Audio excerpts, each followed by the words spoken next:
ଚାଉଳ ସଂଗ୍ରହ କରୁଛନ୍ତି ଯେଉଁମାନେ ଅର୍ପଣ ସଂଗ୍ରହ କରୁଛନ୍ତି ପଇସା ସେମାନେ କହିପାରିବେ କୁଆଡେ ଯାଉଛି ପଇସା ଉପରୁ ସବୁ ତ ପଇସା ଉପରୁ ଆସୁଛି ସରକାରୀ କାର୍ଯ୍ୟକ୍ରମ ସରକାରୀ ପଇସାରେ ଭକ୍ତିଭାବ ସୃଷ୍ଟି କରିବାକୁ ଉଦ୍ୟମ ହେଉଛି ମନା ନାହିଁ। ପୁଣି ଯୋଉ ଚାଉଳ ସଂଗ୍ରହ କରାଯାଉଛି ଚାଉଳ ଟଙ୍କା ସଂଗ୍ରହ କରାଯାଉଛି ମୁଁ ଗୋଟିଏ ଅନୁରୋଧ ରଖିବି ମୁଁ ଏ ପ୍ରଶ୍ନର ଉତ୍ତର ଦେବା ପାଇଁ ସକ୍ଷମ ନୁହେଁ ଚାଉଳ କୁଆଡେ ଯାଉଛି ଟଙ୍କା କୁଆଡେ ଯାଉଛି ମୁଁ ଅନୁରୋଧ ରଖିବି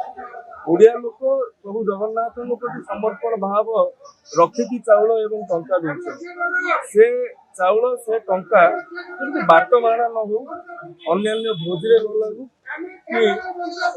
ଆଉ ଜଣେ କେହି ସେ ଚାଉଳ ନେଇକି ସେ ଟଙ୍କା ନେଇକି ନଷ୍ଟ ନ କରନ୍ତି ଓଡିଆ ଲୋକଙ୍କ ଭାବନାକୁ ଆଘାତ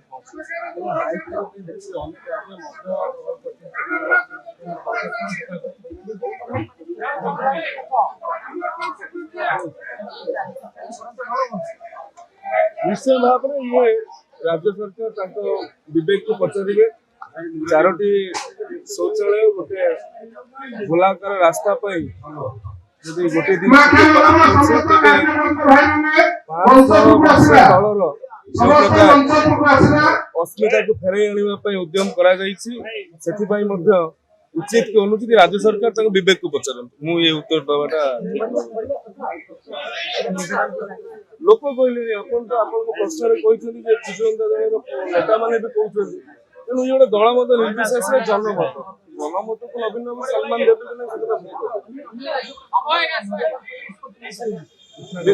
ବିବେକକୁ ପଚାରନ୍ତୁ।